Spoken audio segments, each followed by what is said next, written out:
connection with the facts. The court is the proper source from which you are to get the law. In other words, you are the judges of the law as well as the facts under the direction of the court. You shall not have any sympathy or prejudice for or against the defendant, or for or against the state of Tennessee, or allow anything but the law and the evidence to have any influence upon your verdict. You must render your verdict with absolute fairness and impartiality, as you think truth and justice dictate. You may consider every fact and circumstance in the case in arriving at your verdict. At times during the trial, I have ruled upon the admissibility of evidence. You must not concern yourself with those rulings. My rulings, these instructions, or any other remarks that I have made do not indicate any opinion about the facts of the case or what your verdict should be. Statements, arguments, and remarks to counsel are intended to help you in understanding the evidence and applying the law, but they are not evidence. If any statements are made that you believe are not supported by the evidence, you shall disregard them. The court will now explain the law applicable to the charge in count 1 of the indictments. First-degree murder. Any person who commits the offense of first-degree murder is guilty of a crime. For you to find the defendant guilty of this offense, the state must have proven beyond a reasonable doubt the existence of the following essential elements. 1, that the defendant unlawfully killed Sean Bolton, and 2, that the defendant acted intentionally. A person acts intentionally when it is the person's conscious objective or desire to cause the death of the alleged victim. And 3, that the killing was premeditated. A premeditated act is one done after the exercise of reflection and judgment. Premeditation means that the intent to kill must have been formed prior to the act itself. It is not necessary that the purpose to kill pre-exists in the mind of the accused for any definite period of time.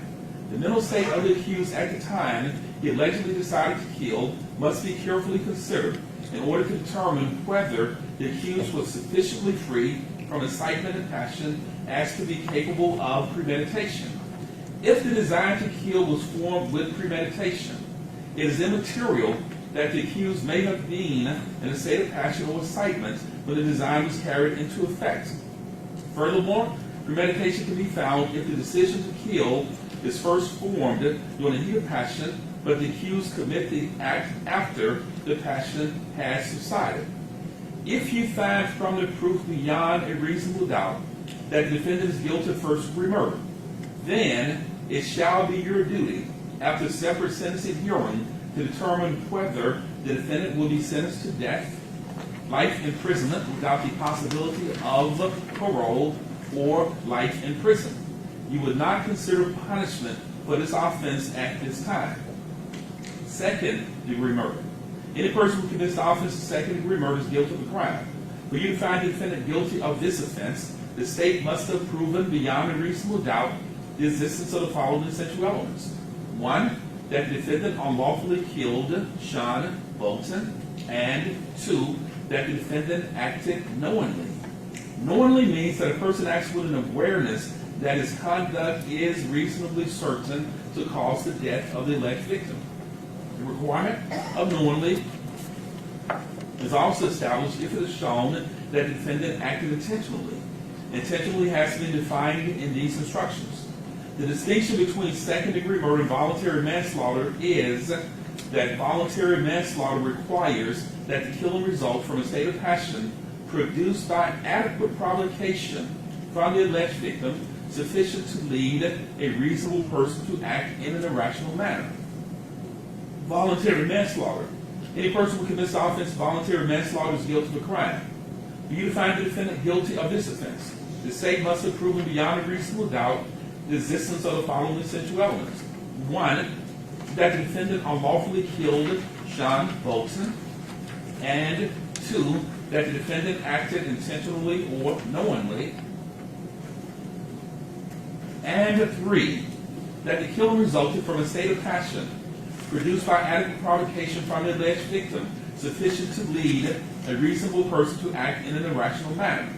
The distinction between voluntary manslaughter and second-degree murder is that voluntary manslaughter requires that the killing result from a state of passion produced by adequate provocation from the alleged victim sufficient to lead a reasonable person to act in an irrational manner.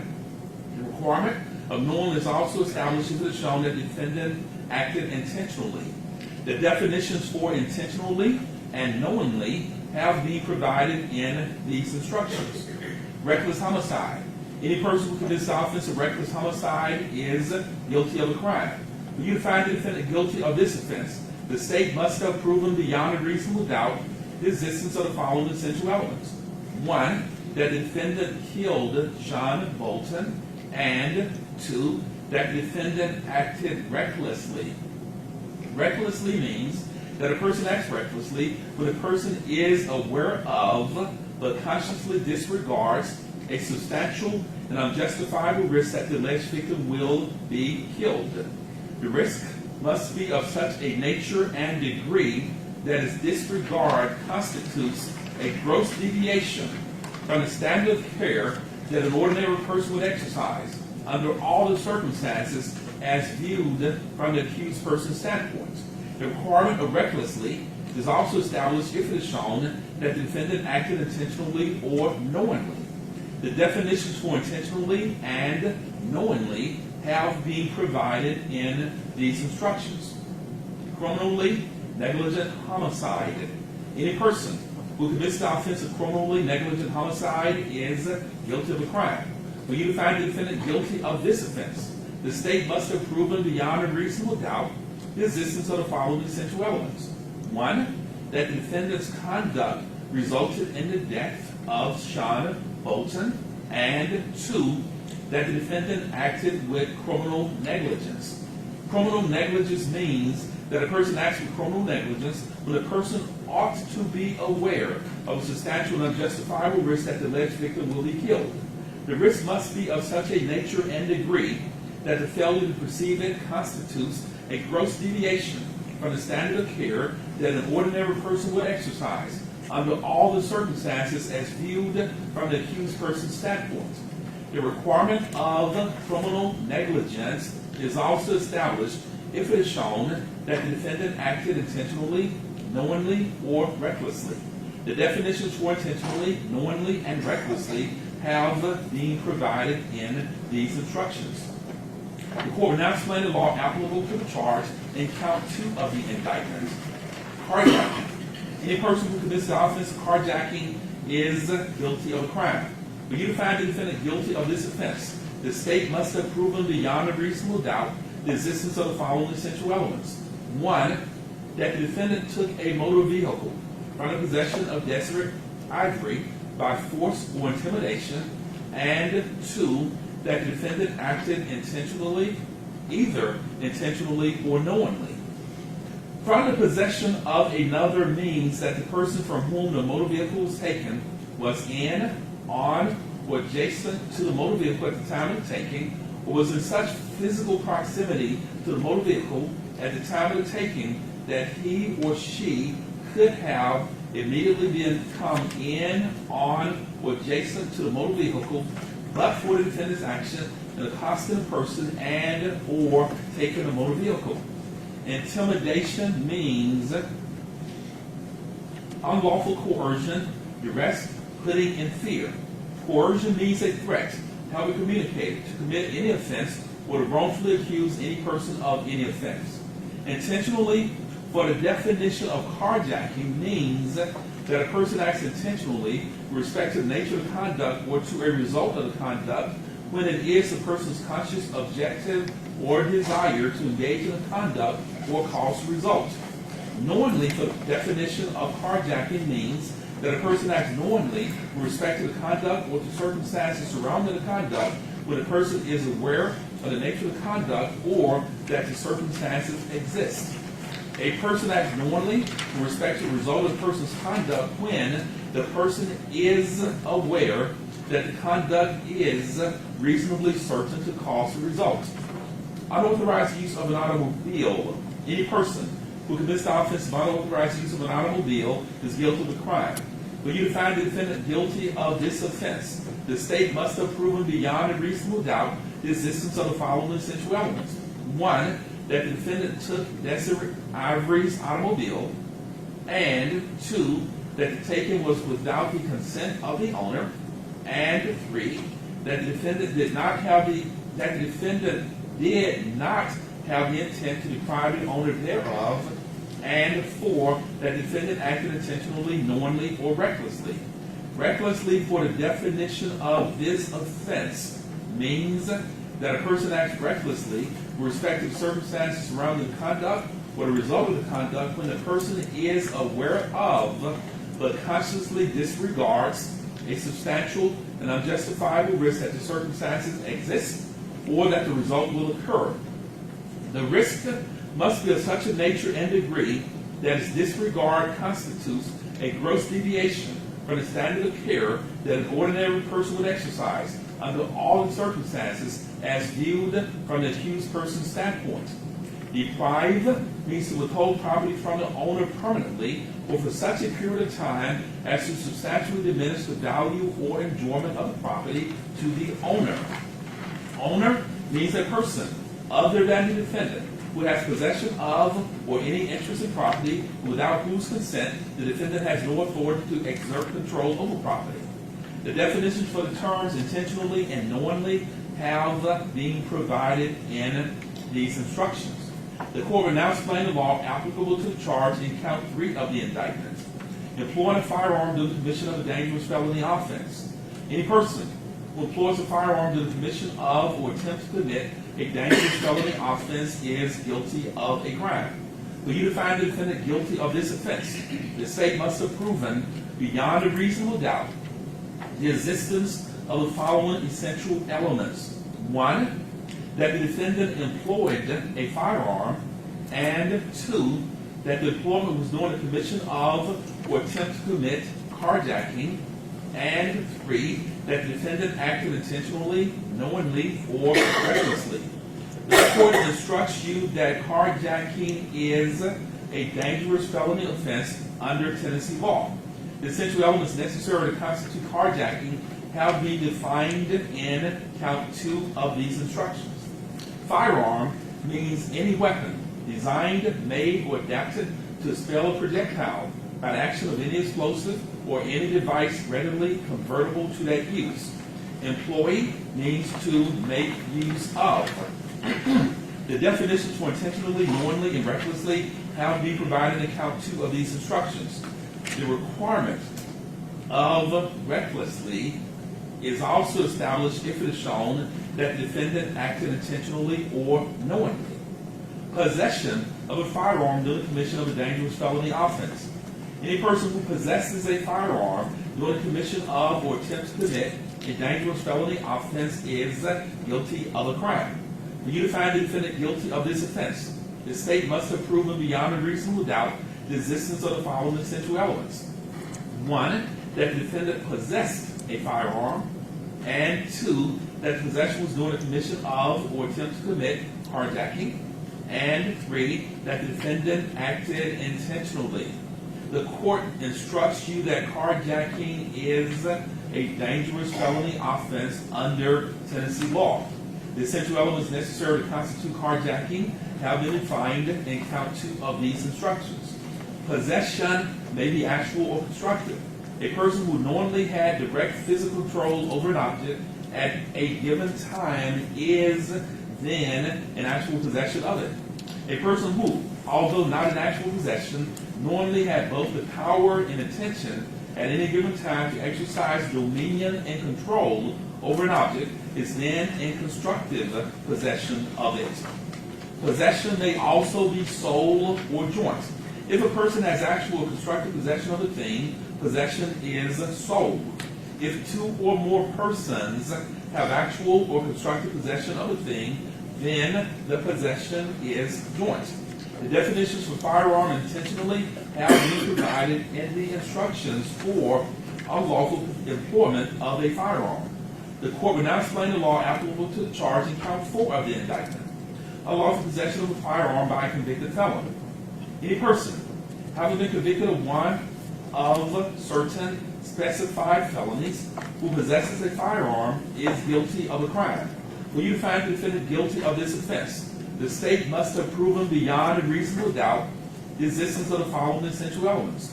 1, that the defendant had been convicted of felony offenses, and 2, that the defendant, after such felony convictions, possessed a firearm, and 3, that the defendant acted intentionally, knowingly, or recklessly, and 4, that the felony convictions involved the use or attempted use of violence.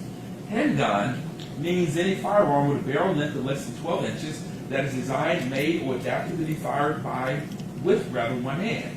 The court instructs you that the defendant's prior felony convictions are felony offenses involving the use or attempted use of violence under Tennessee law. The definitions for recklessly, firearm, and possession have been provided in these instructions. The definitions for intentionally and knowingly have been provided in count 2 of these instructions. Evidence of prior convictions. If you find from the proof that the defendant has been convicted of another crime or crimes other than that for which he is presently on trial, you may not consider such evidence as proof of his disposition to commit the crime for which he is on trial. You may consider any prior felony conviction as an element of the offense of being a convicted felon in possession of a firearm and for no other purpose. Carrying a weapon with the intent to go armed. Any person who unlawfully carries a weapon with the intent to go armed is guilty of a crime. For you to find the defendant guilty of this offense, the state must have proven beyond a reasonable doubt the existence of the following essential elements. 1, that the defendant carried a firearm, and 2, that the defendant did so with the intent to go armed, and 3, that the defendant acted intentionally, knowingly, or recklessly, and 4, that the weapon carried was a handgun, and 5, that the carrying of it occurred at a place open to the public where one or more persons were present. The definitions for recklessly, firearm, handgun, and possession have been provided in these instructions. The definitions for intentionally and knowingly have been provided in count 2 of these instructions. Public place means a place to which the public or a group of persons has access and includes, but is not limited to, highways, transportation facilities, parks, places of business, and playgrounds. An act is deemed to occur in a public place if it produces offensive or prescribed consequences in a public place. Flight. The flight of a person accused of a crime is a circumstance which, when considered with all the facts of the case, may justify an inference of guilt. Flight is the voluntary withdrawal of oneself for the purpose of evading arrest or prosecution for the crime charged. Whether the evidence presented proves beyond a reasonable doubt that the defendant fled is a question for your determination. The law makes no precise distinction as to the manner or method of flight. It may be open, or it may be a hurried or concealed departure, or it may be a concealment within the jurisdiction. However, it takes both a leaving the scene of a difficulty and a subsequent hiding out, evasion, or concealment in the community, or leaving of the community for parts unknown to constitute flight. If flight is proved, the fact of flight alone does not allow you to find the defendant guilty of the crime charged. However, since flight by a defendant may be caused by a consciousness of guilt, you may consider the fact of flight, if flight is so proven, together with all the other evidence when you decide the guilt or innocence of the defendant. On the other hand, an entirely innocent person may take flight, and such flight may be explained by proof offered or by the facts and circumstances of the case. Whether there was flight by the defendant, the reasons for it, and the way to be given to it are questions for you to determine. Identity. One of the issues in this case is the identification of the defendant as the person who committed the crime. The state has the burden of proving identity beyond a reasonable doubt. Identification testimony is an expression of belief or impression by the witness, and its value may depend upon your consideration of several factors. Some of the factors that you may consider are: 1, the witness's capacity and opportunity to observe the offender. This includes, among other things, the length of time available for observation, the distance from which the witness observed the lighting, and whether the person who committed the crime was a prior acquaintance of the witness. 2, the degree of certainty expressed by the witness regarding the identification and the circumstances under which it was made, including whether it is the product of the witness's own recollection. 3, the occasions, if any, on which the witness failed to make an identification of the defendant or made an identification that was inconsistent with identification at trial. And 4, the occasions, if any, on which the witness made an identification that was consistent with identification at trial and the circumstances surrounding such identifications. Again, the state of Tennessee has the burden to prove every element of the crime charge, and this burden specifically includes the identity of the defendant as the person who committed the crime for which he is on trial. If after considering the identification testimony, in light of all the proof, you have a reasonable doubt that the defendant is the person who committed the crime, you must find the defendant not guilty.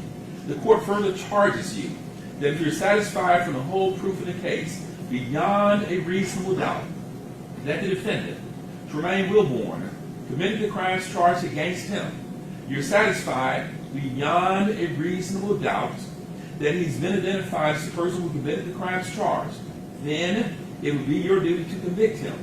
On the other hand, if you are not satisfied with the identity from the proof, or have a reasonable doubt as to whether or not he's being identified from the whole body of the proof in the case, then you must return a verdict of not guilty. Fingerprint evidence. Fingerprint evidence has been presented in this case. You may consider this evidence in deciding whether or not the defendant is the person who committed this alleged crime. Fingerprint evidence is circumstantial evidence. That is, it is proof of collateral facts and circumstances from which the existence of a primary fact may be deduced by you according to reason and common experience rather. There are no two people who have fingerprints exactly alike. For fingerprint evidence alone to support a conviction, you must find that the defendant's fingerprints could only have been left at the crime scene while the crime was being committed. The way to begin fingerprint evidence is a question for the jury to decide in light of all the surrounding facts and circumstances of the case. Burden of proof. The state of Tennessee has the burden of proving the guilt of the defendant beyond a reasonable doubt. And this burden never shifts, but remains on the state throughout the trial of the case. The defendant is not required to prove his innocence. The state must have proven beyond a reasonable doubt all of the elements of the crime charged and that was committed before the finding and returning of the indictment in this case.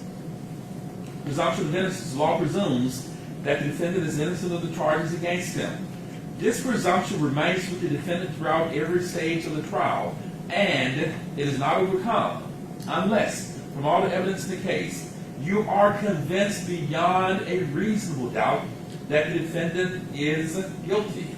You enter upon this investigation with the presumption that the defendant is not guilty of any crime. This presumption stands as a witness for him unless it is rebutted and overturned by competent and creditable proof. It is therefore incumbent upon the state, before you can convict the defendant, to establish to your satisfaction beyond a reasonable doubt that the crime charged in the indictment has been committed, that the same is committed within the county of Shelby in the state of Tennessee before the finding of this indictment, and that the defendant committed the crime in such manner that would make him guilty under the law here defined and explained to you. Reasonable doubt is that doubt created by an investigation of all the proof in the case and an inability after such investigation to let the mind rest easily as to the certainty of guilt. Reasonable doubt is a real doubt of the defendant's guilt based upon reason and common sense after careful and impartial consideration of all the evidence in the case. Proof beyond a reasonable doubt, therefore, is proof of such a convincing character that you will be willing to rely and act upon it without hesitation in the most important of your own affairs. It is not necessary that the defendant's guilt be proved beyond all possible doubt, because absolute certainty of guilt is not demanded by the law to convict of any criminal charge, but moral certainty is required, and this certainty is required as to every element of proof necessary to constitute the offense. Direct and circumstantial evidence. The guilt of the defendant, as well as the fact required to be proved, may be established by direct evidence, by circumstantial evidence, or by both combined. Direct evidence is defined as evidence which proves the existence of a fact in issue without inference or presumption. Direct evidence might consist of testimony of witnesses who saw or heard what happened firsthand. If witnesses testified about what they saw or heard, they presented direct evidence. Circumstantial evidence is all the testimony and exhibits which give you clues about what happened in an indirect way. Circumstantial evidence consists of proof of collateral facts and circumstances which do not directly prove the fact in issue, but from which that fact may be logically inferred. It is your duty to decide how much weight to give to direct and circumstantial evidence. You should consider all the evidence, both direct and circumstantial, and give it whatever weight you believe it deserves. The law makes no distinction between the weight you may give to direct or circumstantial evidence. Either type of evidence can prove the fact if it is convincing enough. The defendant may be convicted on direct evidence, circumstantial evidence, or both. Impeaching a witness may be impeached by proving that the witness has made some material statements at some point before the witness testified which are different with his or her testimony on the witness stand. However, unless entered as a numbered exhibit by the court, it is allowed to be taken by you back to the jury room when you deliberate. You may consider proof of any prior inconsistent statements only for the purpose of determining whether the witness is telling the truth at trial. The contents of the prior inconsistent statement are not to be considered as proof in the trial. A witness may be impeached by testimony by a creditable witness that the assailed witness's general reputation for truth and veracity is so bad that he or she would not believe him or her on oath in a court of law. Further, a witness may be impeached by a careful cross-examination involving the witness in contradictory, unreasonable, and improbable statements. However, immaterial discrepancies or differences in the statements of witnesses do not affect their credibility unless it should plainly appear that some witness has willfully testified falsely. When a witness is thus impeached, the jury has the right to disregard the evidence and treat it as untrue, except where it is corroborated by other creditable testimony or by the facts and circumstances proved on the trial. When a witness is thus impeached, the jury has the right to disregard the evidence and treat it as untrue, except where it is corroborated by other creditable testimony or by the circumstances proved on the trial. Prior consistent statements are admissible to rehabilitate a witness or to respond to impeachment by a prior inconsistent statement. The prior consistent statements cannot be considered by the jury as substantive evidence and is to be used only in assessing the credibility of the witness. Any prior consistent statements can be used only as corroboration of the in-court testimony of the witness after impeachment by opposing counsel. You may consider proof of any prior consistent statement only for the purpose of determining whether the witness is telling the truth at trial. The contents of the prior consistent statements are not to be considered as proof in the trial. Credibility of witnesses. You are the exclusive judges of the credibility of the witnesses and the weight to be given their testimony. If there are conflicts in the testimony of the different witnesses, you must reconcile those conflicts, if you can, without hastily or rashly concluding that any witness has sworn falsely. For the law presumes that every witness has told the truth. It is your job to decide what the facts of this case are. When you cannot reconcile the statements of different witnesses, then you must decide which witness or witnesses you believe and how important you think the witness testimony was. You do not have to accept or reject everything a witness said. You are free to believe all, none, or part of any person's testimony. In deciding which testimony you believe, you should rely on your own common sense and everyday experience. There's no fixed set of rules for judging whether you believe a witness, but it may help you to think about these questions. 1. Was the witness able to see or hear clearly? How long was the witness watching or listening? Was anything else going on that might have distracted the witness? 2. Did the witness seem to have a good memory? 3. How did the witness look and act while testifying? Did the witness seem to be making an honest effort to tell the truth? Or did the witness seem to evade the questions? 4. Has there been any evidence presented regarding the witness's intelligence, respectability, or reputation for truthfulness? 5. Does the witness have any bias, prejudice, or personal interest in how the case is decided? 6. Did the witness have a motive to testify truthfully or to testify untruthfully? 7. Have there been any promises, threats, suggestions, or other influences that affected how the witness testified? 8. In general, does the witness have any special reason to tell the truth or any special reason to lie? 9. All in all, how reasonable does the witness testimony seem when you think about all the other evidence in the case? Sometimes the testimony of different witnesses will not agree. You must decide which testimony you accept. You should think about whether the disagreement involves something important or not, and whether you think someone is lying or is simply mistaken. People see and hear things differently. Witnesses may testify honestly, but simply be wrong about what they thought they saw or remembered. It is also a good idea to think about which testimony agrees best with the other evidence in the case. However, you may conclude that a witness deliberately lied about something that is important to how you decide the case. If so, you may choose not to accept anything that witness said.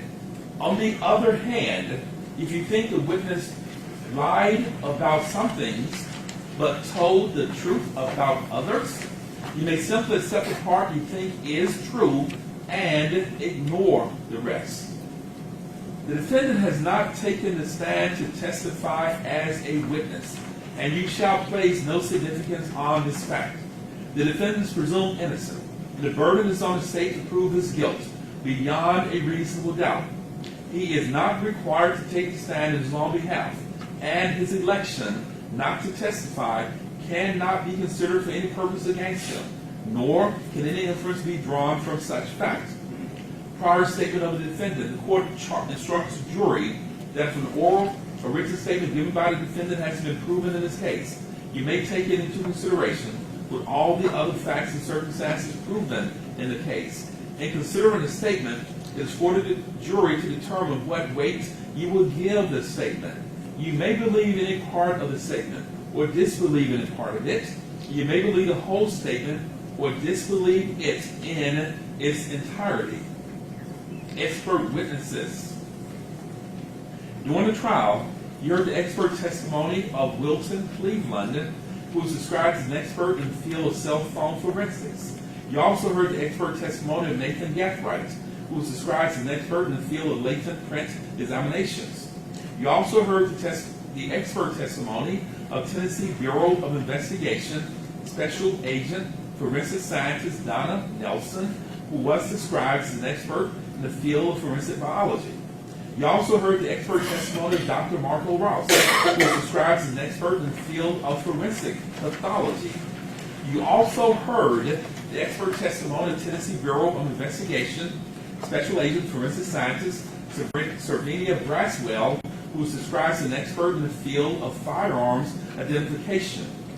The rules of evidence provide that if scientific, technical, or other specialized knowledge might assist the jury in understanding the evidence or determining the fact at issue, a witness qualified as an expert by reason of special knowledge, skill, or experience, may testify and state his or her opinions concerning such matters and give reasons for his or her testimony.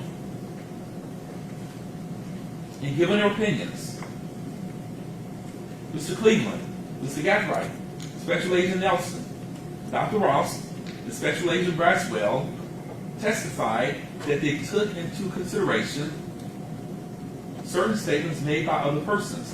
Because the statements were made outside the courtroom, they may be used by you only for evaluating the expert witness's opinion, testimony, and cannot be relied on as proof of the truth of the matters asserted in those statements. Merely because an expert witness has expressed an opinion does not mean, however, that you are bound to accept this opinion. As with any other witness, you must decide whether you believe his testimony and choose to rely upon it. Part of that decision will depend on your judgment about whether the witness's background, training, and experience is sufficient for the witness to give the expert opinion that you heard. You must also decide whether the witness's opinions were based on sound reasons, judgment, and information. You are to give the testimony of an expert witness such weight and value as you think it deserves, along with all the other evidence in the case.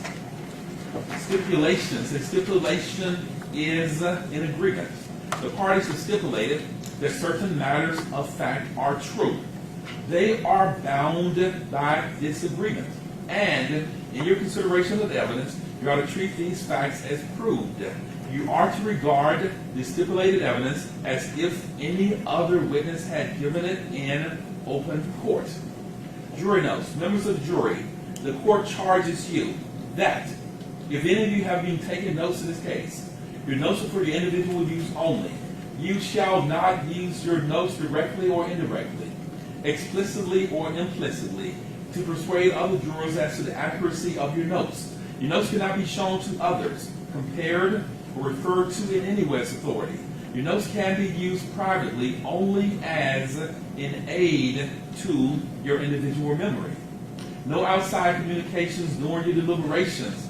You must not communicate with or provide any information to anyone by any means about this case outside the jury room. You may not use any electronic device or media, such as a telephone, cell phone, smartphone, iPhone, or computer, any internet service, or any text or instant messaging service, or any internet blog or website, including but not limited to Instagram, Snapchat, Facebook, LinkedIn, YouTube, Google, or Twitter, to communicate to anyone any information about this case or to conduct any research about this case until you have returned your verdict and the trial has concluded.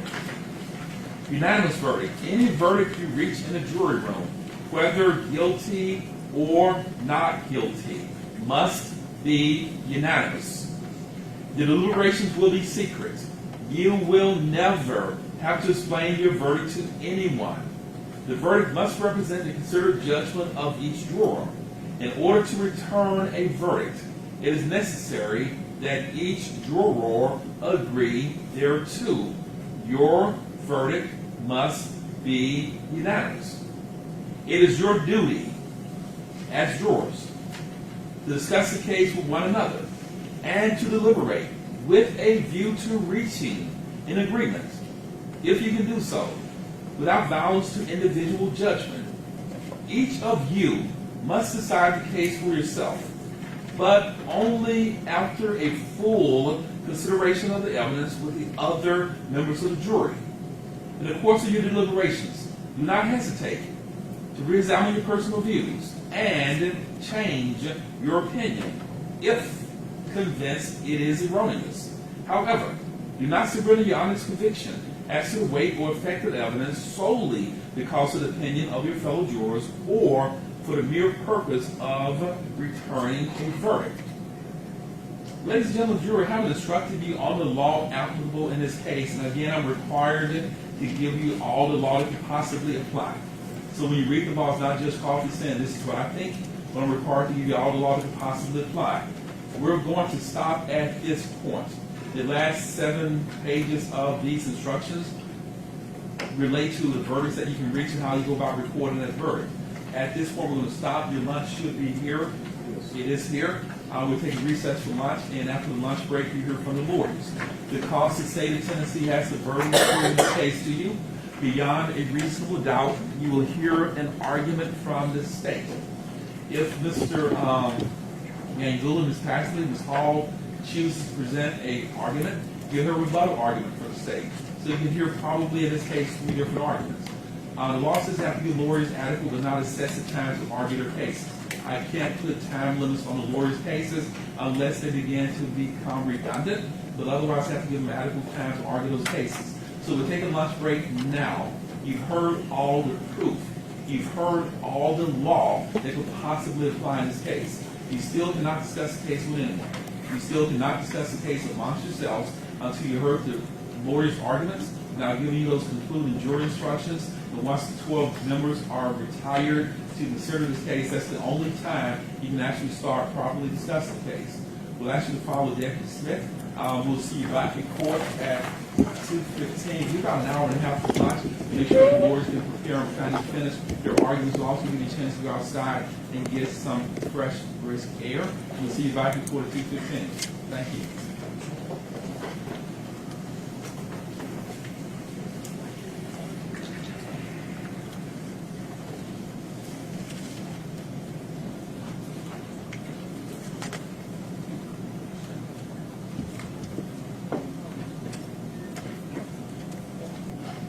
Regular juries out any of the issues that we need to address before we take a recess for lunch. This court is standing at recess until 2:15 p.m. We'll start jury arguments at 2:15. All rise. Court stands at recess at 2:15 p.m.